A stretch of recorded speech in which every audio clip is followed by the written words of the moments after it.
Hello everyone. Semoga Tuhan selalu memberikan kita kesehatan dan memberikan kita keberkahan dalam hidup. Pembicaraan kita kali pertama ini, saya buka dengan pertanyaan. Apakah kalian pernah terjaga atau sulit sekali tidur pada malam hari?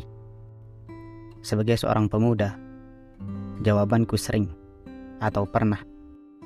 Tetapi yang pasti, sebagai anak muda, ketika terjaga pada malam hari, pasti ada teman setia yang menemani, yaitu sebatang rokok dan secangkir kopi hangat.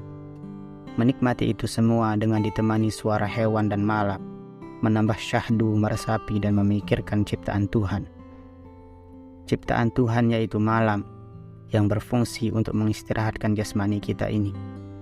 Sebagaimana firman Tuhan dalam Al-Quran, وَجَعَلْنَا اللَّيْلَ لِبَاسًا وَجَعَلْنَا النَّهَارَ مَعَاشًا. Allah telah jadikan malam itu sebagai istirahat, dan Allah telah jadikan siang itu sebagai kalian beraktivitas. Aku teringat pernah membaca sebuah buku yang judulnya Filsafat Tidur. Di dalam buku itu dimulai dengan pertanyaan, apa yang terjadi jika manusia tidak tidur selama 3 hari? Mati. Itulah jawaban secara medis.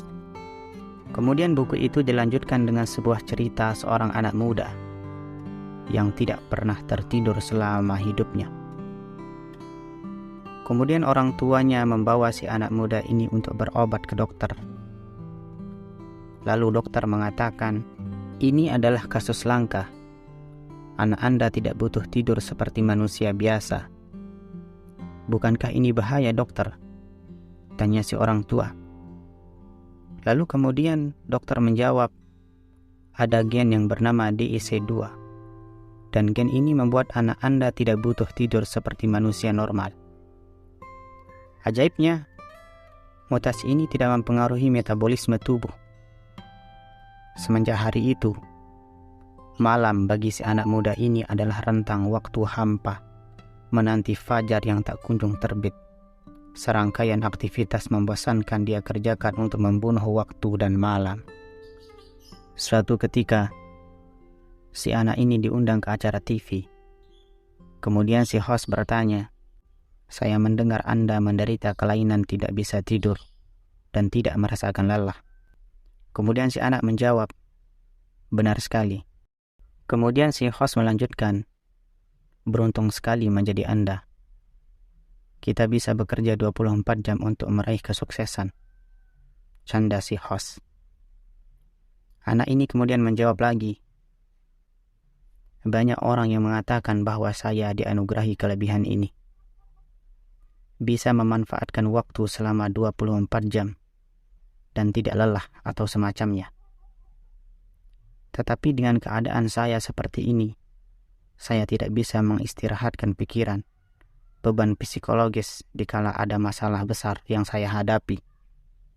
Sampai suatu ketika, saya mendengar sebuah nasihat dari teman baik saya. Dia mengatakan, kepahitanmu menanggung rasa sepi, sakit, resah, takut di malam hari, mirip seperti langit yang gelap di malam hari. Tapi aku ingin kamu mencari cahaya. Aku ingin kamu mencari bintang. Temukan titik-titik tersebut. Cari tahu apa rasinya. Jadikan itu petunjuk untuk hati dan perasaanmu di saat kau tersesat. Dan tetaplah kau percaya petunjuk itu ada. Jadikan bulan juga sebagai penerang setiap langkahmu di malam hari. Hitunglah waktu-waktu terlampaui dan yang belum terlampaui. Jadikan waktu sebagai targetmu. Percayalah, jika kau menjadikan waktu sebagai target, maka di setiap malammu akan terasa singkat. Nasihat inilah yang membuat si anak muda ini melanjutkan kehidupannya sampai sekarang. Dan nasihat ini pula dia tanam di dalam relung hatinya sebagai pedoman dalam hidupnya. Itulah cerita di dalam buku Filsafat Tidur. Seorang anak muda yang tidak bisa tertidur selama hidupnya. Maka beruntunglah kita yang merasakan ngantuk, dan bersyukurlah atas nikmat ngantuk dan tidur yang diberikan oleh Tuhan. Maka tertidurlah ketika engkau lelah.